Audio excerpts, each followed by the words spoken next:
Hello friends, this is a lecture of class 9 subject maths exercise 13.1. Today we will solve our next example of this exercise.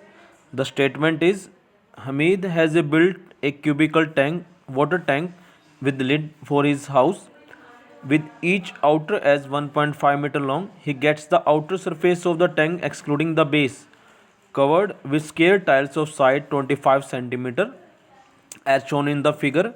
Find how much he would spend for the tiles if the cost of the tiles is rupees 360 पर dozen. Means एक हमीद है कोई, वो अपने घर के लिए एक वाटर टैंक बनाता है जिसके ऊपर उसका कवर भी लगा हुआ है. लीड का मतलब कवर करना, यानी कि जिसको हम ढक्कन बोलते हैं. उसकी जो आउटर एज दे रखी है हमारे पास वो 1.5 मीटर लॉन्ग है. देखिए जैसे यहाँ से यहाँ तक 1.5 है, ऐसे भी 1.5 है और ऊपर भी 1.5 है. और उसने उसको टाइल्स के साथ कवर करवाना है और जो टाइल्स की शेप दे रखी है वो एक स्क्वायर शेप के अंदर है. मीन्स जिसकी 4 साइड्स इक्वल हो वो हमारी स्क्वायर कहलाती है. यानी कि 25 centimetre, this is also 25 centimetre. Base पर टाइल नहीं लगानी है उसने. इसका मतलब ये हुआ कि जो वाटर टैंक एक क्यूबिकल शेप का बना हुआ है उसके 5 फेसिस पर उसने टाइल्स लगवानी है हमारे पास वहाँ. Find how much he would spend for the tiles, मतलब कि वो टाइल्स पर कितना खर्च करेगा अगर कॉस्ट ऑफ जो टाइल्स हमारे पास वो 360 रुपीज़ होंगी पर डज़न. पर डज़न का मतलब यानी कि उसमें 12 टाइल्स है तो 12 टाइल्स की जो कॉस्ट है वो 360 रुपीज़ है. तो कितनी नंबर ऑफ टाइल्स उस क्यूबिकल वाटर टैंक को कवर करने पर यूज़ की जाएगी, हमें वो फाइंड आउट करना है. Clear? So that is on the basis we have to solve. Look at there are 5 outer faces of the tank covered with tiles. means हमें वाटर टैंक के 5 फेसिस को कवर करना है, बेस को cover नहीं करना है. क्लियर है? तो आपने इस बात का ध्यान रखना है. तो हमें वहाँ पर उसका सरफेस एरिया निकालना है टैंक का to decide the number of the tiles of the required, मतलब कि हमें कितनी नंबर ऑफ टाइल्स चाहिए होंगी. So edge of the cubical tank is 1.5 metre. देखिए क्यूबिकल टैंक की एज 1.5 मीटर में दे रखी है. यहाँ मीटर है लेकिन जो टाइल्स दे रखी है वो सेंटीमीटर में दी हुई है. तो हम इसको पहले सेंटीमीटर में कन्वर्ट कर लेते हैं. So multiplying with 100 to 1.5 will get the result 150 centimetre. Suppose कीजिए ये हमारी एज आ गई है और एज को हम ए नाम दे देते हैं.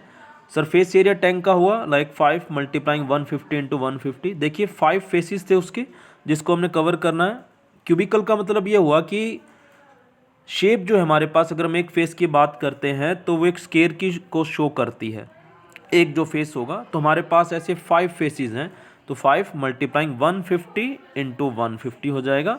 क्योंकि लाइक स्क्वायर का जो एरिया होता है हमारे पास वो साइड इंटू साइड होता है. So you will get that is 5 multiplying 150 multiplying 150 centimetre whole square.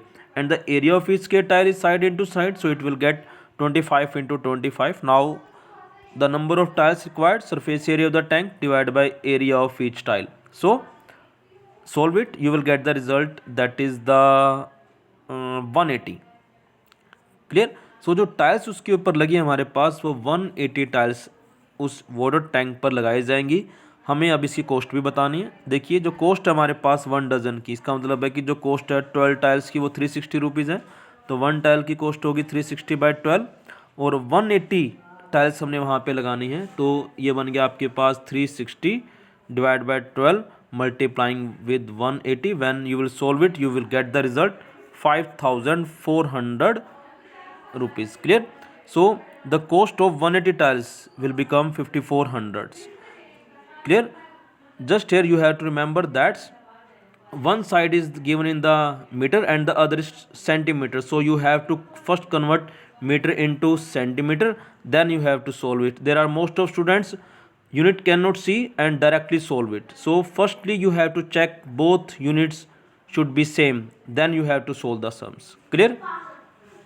Now on the basis you have to solve the sums of this exercise 5 to 8.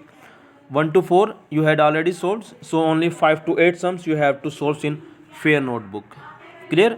Thank you and have a nice day.